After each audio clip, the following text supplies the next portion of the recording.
விருச்சிகம்.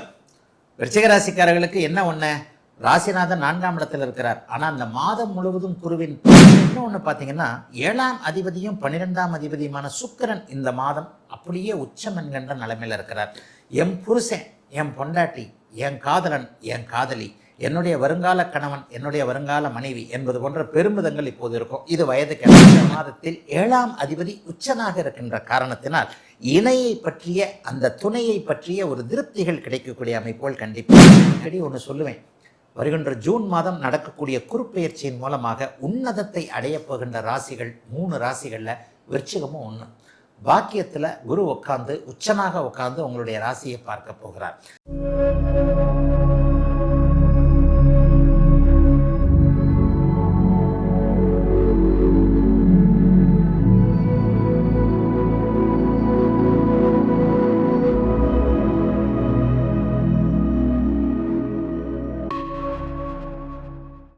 ஆன்மீக பரிகாரம் நேயர்கள் அனைவருக்கும் இனிய நல்வாழ்த்துக்கள். எல்லோரும் நன்றாக இருப்பீர்கள். இதான் மார்ச் மாதம் பிறக்கப் போகிறது. ஐயா, வருடம் பிறந்து 2 மாதங்கள் ஆயிடுச்சு. 2026 எனக்கு கொஞ்சம் ஓரளவுக்கு நன்றாக இருக்கும்னு நினச்சேன். ஏதோ லேசாக அப்படியே ஒரு வெளிச்சம் தெரிகிற மாதிரி தெரிகிறது. ஆனால் முழுசாக இன்னும் எந்த விதமான நல்ல மாற்றங்களும் வரலை. எனக்கு நன்றாக இருக்குமா இல்லையா? ஏதாவது ஒரு நல்ல நிலைமைகள் எப்படியாவது ஒரு ஜோதிடத்தில் நம்பிக்கை இருப்பவர்களுக்கு, ஜோதிடத்தில் ஆர்வம் மட்டும் இல்லாமல் ஜோதிடத்தை புரிந்தவர்களுக்கே ஒரு சில நிலைகளில் சில விஷயங்களில் தயக்கம் இருக்கும். சரி, இந்த மார்ச் மாதம் 12 ராசிக்காரர்களுக்கும் எப்படி இருக்கும்? மார்ச் மாதத்தில் ஏதாவது முக்கிய கிரகங்கள், முக்கிய நிலைமைகள் ஏதாவது இருக்கா அப்படின்னு பார்த்தீங்கன்னா, வருடாந்திர கிரகங்கள்னு சொல்லப்படக்கூடியது 4 கிரகங்கள் தான். சனி, குரு, ராகு, கேது. இந்த வருடாந்திர கிரகங்களான 4ம் நிலையாக அந்த இடத்துல இருக்குது. இந்த வருஷம் இந்த மாதம் கண்டிப்பாக சனிப்பெயர்ச்சி இல்லை. ஐயா, வாக்கிய பஞ்சாங்கப்படி சனிப்பெயர்ச்சி மார்ச் மாதம் 7ஆம் தேதி அப்படி இப்படின்னு சொல்கிறாங்களே அப்படின்னு சொன்னீங்கன்னா, வாக்கிய பஞ்சாங்கம் என்பது முழுக்க முழுக்க தவறானது, ஞானிகளுடைய சித்தாந்தத்திற்கு விரோதமானது. ஒரு சாதாரண ஜோதிடர் வாக்கிய பஞ்சாங்கத்தை கொடுத்தார். ஞானிகள் கொடுத்தது தான் திருக்கணிதம். வாக்கியத்திற்கு முந்தையது திருக்கணிதம். நிறைய பேர் ஜோதிடத்தை புரியாமத்தான் அந்த வாக்கிய பஞ்சாங்கம் இதுதான் ரொம்ப முக்கியமானது, ஞானிகள் கொடுத்தது வாக்கிய பஞ்சாங்கம், மனிதர்கள் கண்டுபிடிச்சது திருக்கணிதம்னு ஜோதிடமே தெரியாமத்தான் சொல்றீங்க. உண்மையிலேயே ஆரியபட்டர்லேருந்து, வராகமிகரிலிருந்து, பராசரர்லேருந்து, மகாகவி காளிதாசர்லாம் திருக்கணிதம் அப்படிங்கிறத தன்னுடைய 8வது உத்தரகாலாமிரத்தில் 8வது ஸ்லோகத்தை ரொம்ப தெளிவாக சொல்றார். 2000 வருடங்களுக்கு முன்பு திருக்கணிதம் என்பது தெல்ல தெளிவாக ஞானிகளால் அருளப்பட்டு இடையில் வந்த சாதாரண நம்மை போன்ற ஒரு ஜோதிடரான, நம்மை விட மேம்பட்ட ஜோதிடர்னு வேணா சொல்லிக்கலாம், வரருசி என்கின்ற ஒரு மேதை, அவங்க ஞானிகள் திருக்கணித சித்தாந்தத்தை கொடுத்தது. பார்வையின் அடிப்படையில் வரக்கூடிய அந்த சித்தாந்தத்தை கொஞ்சம் எளிமையாக்கி வார்த்தைகளாக வாக்கியமாக மாற்றி ஒரு 800 வருஷத்துக்கு முன்னாடி கொடுத்த இந்த வாக்கிய பஞ்சாங்கத்தை தான் இன்னும் ஞானிகள் கொடுத்ததுன்னு நிறைய பேர் தவறாக புரிஞ்சுக்கிட்டு இருக்கிறீங்க. உண்மையிலேயே ஞானிகள் கொடுத்தது திருக்கணிதம்.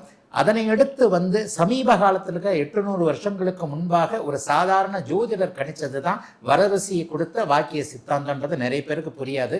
ஆகவே வாக்கிய பஞ்சாங்கப்படி சனிப்பெயர்ச்சி நடக்குதே அப்படின்னு சொல்றவங்களுக்கு சர்வ நிச்சயமாக இல்லை. திருக்கணிதப்படி சென்ற வருடமே சனிப்பெயர்ச்சி நடந்துருச்சு. இந்த மார்ச் மாதம் குரு அதே இடத்தில் இருக்கிறார், சனி அதே இடத்தில் இருக்கிறார், ராகு கேதுக்கள் அதே இடத்தில் இருக்க எப்பவுமே மாத கிரகங்கள் மாறும் இல்லையா? இந்த மார்ச் மாதத்தில் ஏதாவது விசேஷம் இருக்கா? எப்பவும் போல மார்ச் மாதம் கும்பத்திலிருந்து மீனத்திற்கு மாறுகிறார். யாரு? நம்ம சூரியன். தமிழ் மாதம் அவர் ஒரே வீட்டில் இருப்பார், ஆங்கில மாதத்தில் 2 வீட்டில் இருப்பார்.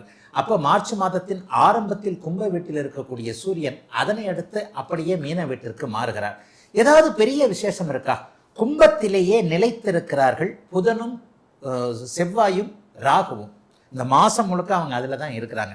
இந்த ஒரு நிலையில் புதன் செவ்வாயோட ராகுவோட சேர்ந்து கெட்டு போறாரே அப்படின்னு பார்த்தா, நல்ல வேலையாக குருவின் பார்வை அவருக்கு இருக்கின்ற அமைப்பு.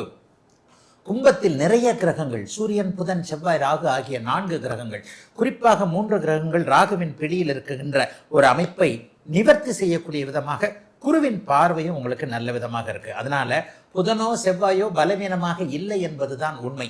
வேற ஏதாவது மார்ச் மாசத்துல ஸ்பெஷல் இருக்கா? ஒரு 20-25 நாள் சுக்கிரன் உச்சமா இருக்கிறாருங்க.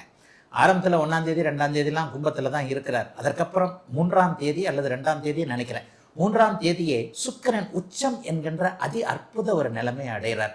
ரிஷபராசிக்காரங்களுக்கும் துளாராசிக்காரங்களுக்கும் சுக்கிரன் உச்சம் இந்த மாதம் முழுவதும் ஒரு 20 நாட்கள் இருப்பது என்பது 20-25 நாட்கள் இருக்கிறார் என்பது மிகப்பெரிய ஒரு நல்ல அமைப்பு. மாதத்தின் இறுதியில் தான் அவர் உச்சத்திலிருந்து விலகுகிறார். உச்சத்தில் இருக்கும்போது என்ன பண்றாரு? சனியை சுபத்துவப்படுத்துகிறார். மீனராசிக்காரர்களுக்கு ஜென்மச்சனி அமைப்புகளை ஒரு 10-20 நாள் அப்படியே தம் பண்ணி வைப்பார். ஜென்மச்சனியுடைய ஒரு தடங்கல்கள் இதை அவர் நிறுத்தி வைக்கிறார் என்பதுதான் அர்த்தம்.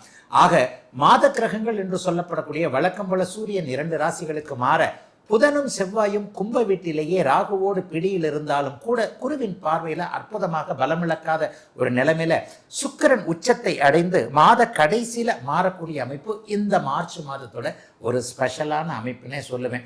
மற்றபடி கிரகங்கள் பெரும்பாலும் குருவின் பார்வையிலும் சுக்கிரனுடைய இணைவிலும் இருக்கிறார்கள். குருவின் பார்வையில ராகு, செவ்வாய், புதன் மாதம் முழுவதும் இருக்க சனி, சூரியன் இருவரும் உச்ச சுக்கிரனுடைய தொடர்பில் இருப்பது கிட்டத்தட்ட பாருங்க 7 பெரிய மிகப்பெரிய கிரகங்கள்ல ஒரு 5-6 கிரகங்கள் சுபத்துவமாக இருக்கின்றன. ஆகவே மார்ச் மாதம் பெரிய கஷ்டங்கள் எதுவும் இருக்காது. ஐயா நான் ரொம்ப கஷ்டப்படுறேங்க என்னங்க அப்படின்னு சொல்றவங்களுக்கு அந்த ரொம்ப அப்படிங்கிற வார்த்தையை எடுத்துட்டு வெறும் கஷ்டம் மட்டும்தான் படுறீங்கன்ற அளவுக்கு தான் இருக்கும். ஏன்னா 12 ராசிக்காரர்களுக்கும் நல்ல பலனே சொல்ல முடியாது. ஒரு ராசியில 65-70 கோடி பேர் பிறக்கிறீங்க. இப்ப இந்த 65-70 கோடி பேர் பிறக்கின்ற ஒண்ணுல உதாரணமாக மீனராசிக்காரர்கள் இப்போது ஜென்மச்சனியினால் கஷ்டப்படுவார்கள் அப்படின்னு சொன்னா எல்லாரும் கஷ்டப்படுவாங்களா? உண்மையிலே கிடையாது. ஏனென்றால் அவரவருடைய தகுதி இருப்பிடத்திற்கு ஏற்றாற் போல ஒருத்தர் ஏழையாக இருப்பார், ஒருத்தர் பணக்காரராக இருப்பார், ஒருத்தர் பெருங்கோடீஸ்வரராக இருப்பார், ஒருத்தர் மிடில் கிளாஸாக இருப்பார், ஒருத்தர் ரொம்ப லோயர் மிடில் கிளாஸாக இருப்பார். இப்படிலாம் இருக்குல்ல அவங்க பிறந்த ஜாதக அமைப்பு. அதற்கேற்றாற் போல ராசி பலன்ல கிரகங்கள் கொஞ்சம் நன்றாக வரும் பொழுது ரொம்ப கஷ்டப்படுறவர் கொஞ்சம் கஷ்டப்படுற நிலைமைக்கு மாறுவார், அல்லது சாதகமான கொஞ்சம் பலன்கள் நடக்கக்கூடிய திருப்தி அமைப்புகளில் தான் இருப்பார். இது துளாராசிக்கும் பொருந்தும். துளாராசிக்காரர்களுக்கு இப்போது இந்த மாதம் முழுவதும் மிகப்பெரிய நல்ல பலன்கள் இருக்கக்கூடிய தன்மைகள் இருக்கு. ஆனா எல்லாரும் கமெண்ட்ல என்ன சொல்லுவீங்க? ஐயா ஆஹா ஓஹோ அப்படின்னு தான் சொல்றீங்க, இங்க ஒன்றும் நடக்கலைங்க, நான் கஷ்டப்பட்டுக்கிட்டு இருக்கிறேங்கன்னு சொல்லுவீங்க. ஆனா அந்த கஷ்டப்பட்டு இருக்கிறவங்களுக்கு கூட நான் என்ன சொல்லுவேன் அப்படின்னா, 5 ரூபாய் சம்பாதிக்கக்கூடியவருக்கு 50 ரூபாயும், 500 ரூபாய் சம்பாதிக்கக்கூடியவருக்கு 1000 ரூபாயும், 1000ற்கு 5000ம், 5000ற்கு 50,000ம், 50,000ற்கு லட்சமும் அவரவருடைய படிநிலைகளுக்கு ஏற்ப வருமானங்கள் உயரத்தான் இருக்கும். 5 ரூபாய் சம்பாதிக்கிறவர் 5 கோடி சம்பாதிக்கிற அளவுக்கு மாறிட மாட்டார். இது உங்களுக்கே நன்றாக தெரியும். இப்பொழுது 12 ராசிக்காரர்களுக்கும் மீன முதல் மேஷம் வரையிலான இந்த 12 ராசிக்காரர்களுக்கும் இந்த மார்ச் மாதம் எத்தகைய நல்ல அல்லது சாதகமற்ற பலன்களை செய்யும் அப்படிங்கிறத பார்த்துடலாம். விருச்சிக ராசிக்காரர்களுக்கு என்ன ஒண்ணு, ராசிநாதன் 4ஆம் இடத்தில் இருக்கிறார். ஆனால் அந்த மாதம் முழுவதும் குருவின் பார்வையில் இருக்கிறார். எப்பொழுதெல்லாம் ராசியும் ராசிநாதனும் குருவின் பார்வையில் இருக்கிறார்களோ அப்பொழுதெல்லாம் மிகப்பெரிய நல்ல முன்னேற்றங்கள் அந்த ராசிக்காரர்களுக்கு கண்டிப்பாக உண்டு. அதில் இன்னொன்று பார்த்தீங்கன்னா 7ஆம் அதிபதியும் 12ஆம் அதிபதியுமான சுக்கிரன் இந்த மாதம் அப்படியே உச்சம் என்கின்ற நிலைமையில் இருக்கிறார். என் புருஷன், என் பொண்டாட்டி, என் காதலன், என் காதலி, என்னுடைய வருங்கால கணவன், என்னுடைய வருங்கால மனைவி என்பது போன்ற பெருமிதங்கள் இப்போது இருக்கும். இது வயது கேட்டார் போல. கல்யாணம் ஆனவங்களுக்கு ஒரு மாதிரி இருக்கும் இல்லையா, கல்யாணம் ஆகாதவங்களுக்கு ஒரு மாதிரியா இருக்கும் இல்லையா, அந்த மாதிரி 7ஆம் பாவகம், ஐயா நான் லவ்வே பண்ணலைங்க, என் நண்பர் அப்படின்ற மாதிரியான சில விஷயங்கள். 7ஆம் பாவகம் இன்றைக்கு உச்சத்தில் இருக்கின்ற காரணத்தினால் கணவனை பற்றி கொஞ்சம் ஒரு மாதிரியாக கவலைப்பட்டு கொண்டிருந்த விருச்சிக ராசிக்கார சகோதரிகள் எல்லாருக்குமே பரவாயில்ல, இருந்தாலும் கொஞ்சம் தேறிடுவார், நம்ம சொல்கிறத கொஞ்சம் கேட்குறாரு, எப்படித்தான் அந்த மனுஷன் கடனை வாங்கினாரோ உடனே வாங்கினாரு தெரியலையே, ராத்திரியெல்லாம் ஏதோ 12 மணிக்கு ஃபோனை நோண்டுற மாதிரியே இருக்கே, அல்லது தெரியாமல் ஃபோன் எடுத்துக்கிட்டா பக்கத்து ரூமுக்கு பாத்ரூமுக்கு ஓடுறானே, இந்த மனுஷன் என்னமோ திருட்டுத்தனம் பண்ணுறாரியா அப்படின்னு நினச்சிக்கிட்டு இருந்தவங்க எல்லாருக்குமே நம்மளால் அதுக்கெல்லாம் தகுதி இல்லாத ஆள், அவருக்கெல்லாம் ஒன்றும் கிடையாது அப்படின்ற மாதிரி ஒரு மனசாந்தி திருப்தி கண்டிப்பாக இருக்கக்கூடிய அமைப்பு இந்த மாதத்தில் 7ஆம் அதிபதி உச்சனாக இருக்கின்ற காரணத்தினால் இணையை பற்றிய அந்த துணையை பற்றிய ஒரு திருப்திகள் கிடைக்கக்கூடிய அமைப்புகள் கண்டிப்பாக உண்டுங்க. லவ் எல்லாம் பிரேக்கப் ஆகிடுமோன்னு நினச்சவங்க எல்லாருக்குமே அப்படிலாம் பிரேக்கப் ஆகாது, அடுத்தடுத்து கல்யாணத்தில் தான் போய் முடியும் என்கின்ற மாதிரியாக ஒருவருக்கு ஒருவர் சமாதானம் ஆகக்கூடிய சில சூழல்கள் இருக்கக்கூடிய அமையக்கூடிய அமைப்பு இந்த மாதம் முழுவதுமே விருச்சிக ராசிக்காரர்களுக்கு இருக்கு. அடிக்கடி ஒன்று சொல்லுவேன், வருகின்ற ஜூன் மாதம் நடக்கக்கூடிய குருப்பெயர்ச்சியின் மூலமாக உன்னதத்தை அடைய போகின்ற ராசிகள் 3 ராசிகளில் விருச்சிகமும் ஒன்று. பாக்கியத்தில் குரு உட்காந்து உச்சனாக உட்காந்து உங்களுடைய ராசியை பார்க்க போகிறார். ஜூன் மாதத்திலிருந்தே நீங்கள் நல்லா இருக்கணும்னா அதுக்கு ஒரு 3 மாதத்துக்கு முன்னாடி ஏதாவது ஒரு நல்லதுகள் ஃபவுண்டேஷன் படிக்கட்டுகள் ஆரம்பிக்கணும் இல்லையா. மார்ச், ஏப்ரல், மே இந்த 3 மாதங்களும் நீங்கள் 3 மாதங்களுக்கு பிறகு நன்றாக இருக்கக்கூடிய படிக்கட்டுகள் ஆரம்பிக்கக்கூடிய அமைப்புகள் கண்டிப்பாக உண்டுங்க. இது நிச்சயமாக நடக்குங்க. அவரவருடைய தகுதி இதற்கேற்றாற் போல படிப்படியாக நடக்கும் என்பதுதான் உண்மை. ஆக இப்போது ஏதாவது வேலை மாற்றம், தொழில் மாற்றம், இருப்பிட மாற்றம், வீடு மாற்றம், யாராவது ஒருத்தர் காலை வர்றாரு, ஏதாவது ஒருத்தர் இப்படி பண்ணுறாரு, இதை பற்றிலாம் கவலையப்படாதீங்க. ஜூன் மாதத்துலேருந்து நீங்கள் ரொம்ப பெரிய அளவில் நல்லா இருக்க போகிறீங்க. இப்போ உங்கள் மனசை கஷ்டப்படுத்தி கொண்டு இருக்கின்ற சில விஷயங்கள், சரியான தீர்வுகள், சரியான சமாதானங்கள் போன்ற அமைப்புகள், மிகப்பெரிய பெரும்பாலானவர்களுக்கு வெற்றிகள்லாம் கிடைக்கக்கூடிய அமைப்புகள் இனிமேல் வரப்போகிறது. ஆகவே எதிலும் ஒரு சாந்தம், ஒரு அமைதி, வெற்றி கிடைக்கக்கூடிய ஆரம்ப மாதமாக இந்த மாதம் இருக்கும். 5ல் இருக்கிற சனியை கூட இப்போ போய் உச்ச சுக்கிரன் சேர போகிறார்.